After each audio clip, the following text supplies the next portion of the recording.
And now, it's time for another Dice Tower review with Tom Vasel. Hey everybody, I'm Tom Vasel, and today we're taking a look at a game called Bear Raid. Now I will say that I like games, this is from Board Game Tables, that oddly named company that sells board game tables, but also sells a ton of great games. I don't know that I love this cover, but there's a bull fighting a bear. What could this be about? Stock market? Yep, and in fact, I want to be really clear here from the get-go. This is a stock game. There's nothing else. This is about buying and shorting stocks and trying to make money. There's nothing else involved with this game. I mean, there's some silly graphics and stuff, but that's all this game is. Now, is that a bad thing? Well, let's look and see. In this game, you're going to have several companies out in the middle of the table, and you're going to have a company for each player. So a game can go up to 6 players. I'm just showing you 3 of the companies, but there's 3 other companies here, Nile, Gazillion, and Edison. They're all pretty much the same. They're all going to start with their stocks at value 25, and they're all going to start with 5 shares on them, one of each of those shares. And then you're going to have a pile of cards here. So, interview the CEO's X, intern promoted CEO, company invest in Bitcoin, etc. These are things that are going to change the price of the stock. Players themselves are going to start with some stock that they're going to have, and each player is going to keep their stock behind a screen here. When they keep the stock behind a screen, you're just going to use this little thing here to show how many you have. I have 1, I have 2, now I have 3. Also, as the game goes by, you can short stock, and you'll put that here at the bottom. But short stock and bought stock cancel out. So if I have 2 stock and I've shorted 2 stock, well, now I have no stock. So this is just a way for players to keep track of their amount of stock.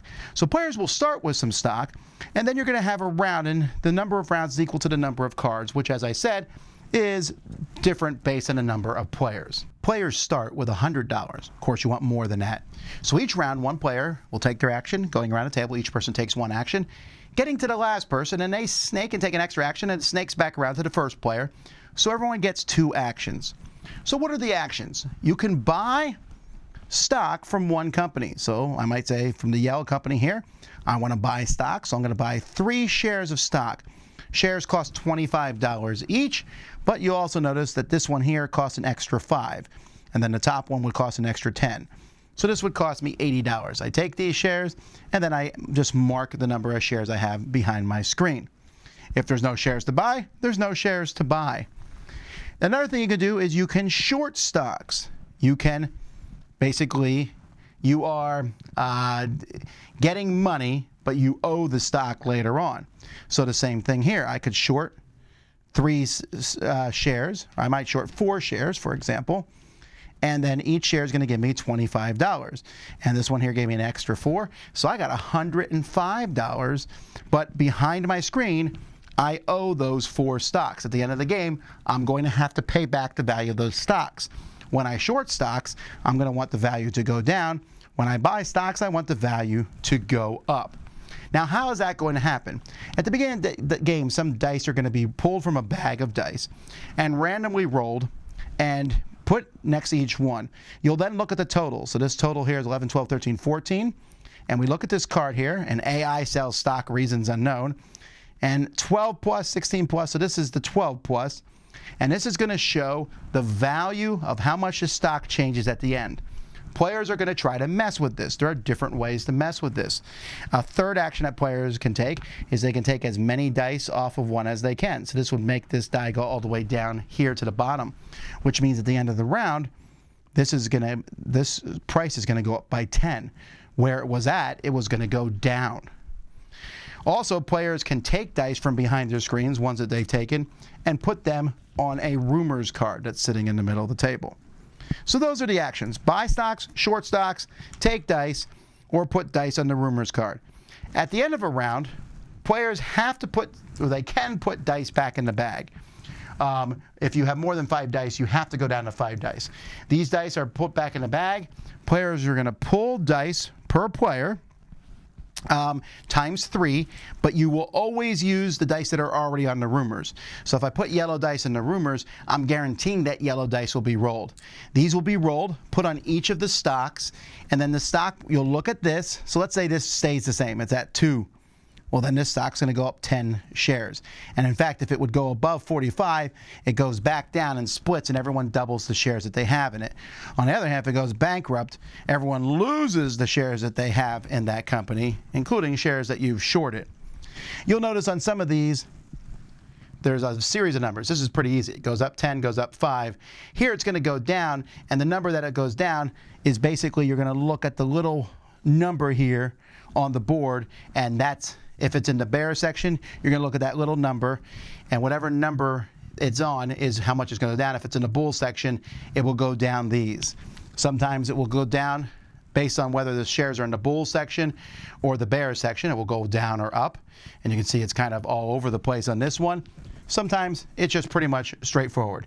If there's a lot of dice there, it's going to go down. If there's a few dice, it will go up. But it's not always that way, because sometimes if there's a lot of dice, it will go up, and if there's a few dice, it will go down. You also can always see the next card that's happening, because when a round's over, the card's discarded and a new card comes out. And so another round starts, and players do the same thing.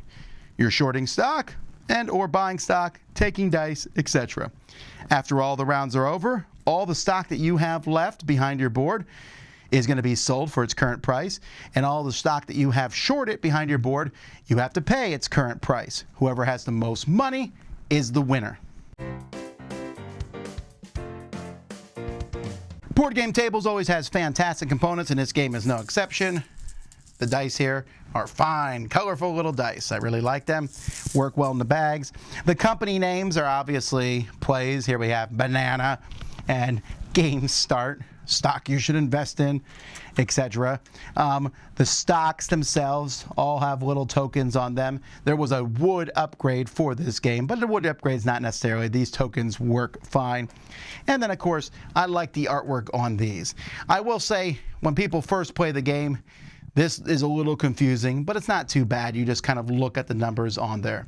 But I thought that these are pretty well done, and it's not, really saying anything. They're just different things that might possibly happen. The rules themselves are really short. You'd be surprised how short the rules are. Only 2 pages, really, and they're just kind of clarifying things with pictures and stuff. It's a very easy game to teach rules-wise. And then there's a huge amount of money involved in the game. So, all cool.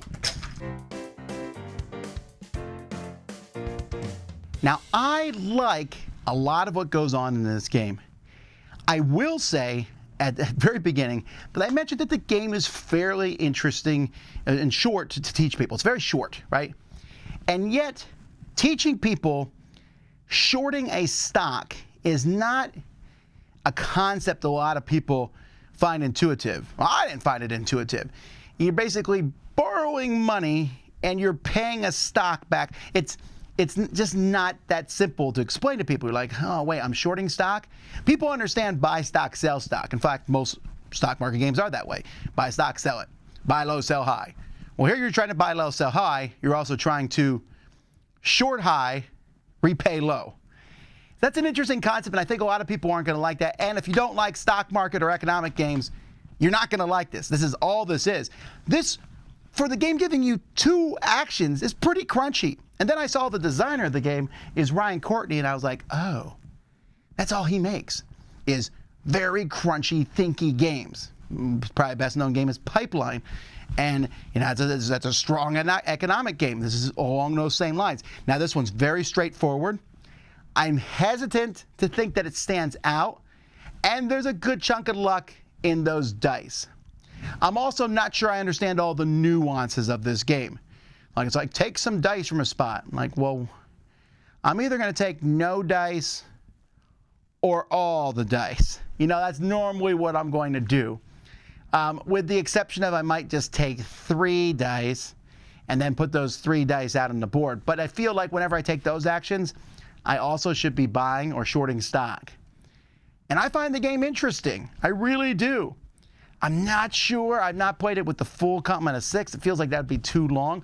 But more players feels more interesting. So this one's kind of in the middle there. It's not going to be one for everybody. This is literally buying and shorting stock. There's nothing else to it, with the exception of there's these dice, and they control how the stocks go up and down. So players have a semblance of control, or at least they can kind of see where control might go. And it's odd because there's one stock per player. And so at the beginning of the game, I'll buy red stock. You buy yellow. Next person buys orange. Well, instantly now I'm going, wait a minute. Okay, is that the only stock we're going to work with? Maybe I should short red and then try to tank your stock. And you find out this game becomes pretty vicious pretty quickly. So this is going to be a polarizing game. I really think so. In fact, the people I played it with, not nearly as keen on the game as I am. But I enjoyed it. It's not what I'm going to want to play all the time, and it's definitely heavier than it looks. But I find these things to be interesting.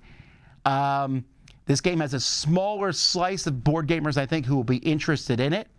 But if you like the stock market and you like the idea of shorting. Now, I should mention here as a brief moment that I'm not a big fan of debt in games. People know that. And in this game, technically, shorting is debt. But it doesn't feel like debt to me because you can actually make money doing it.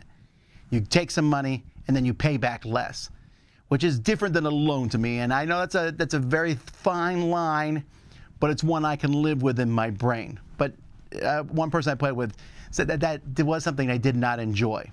So yeah, despite all that, I think it's enjoyable, but this is definitely one of those ones that you definitely should watch this review to see if you'll like it before you get it. And if you have an opportunity to play this one before you get it, do so. But if you like stock market games, this is a pretty solid one with a wide range of players and not too long of a game time. I'm Tom Vasel, and I've been talking about Bear Raid. Dice Tower Judgment approved for Tom Vasel.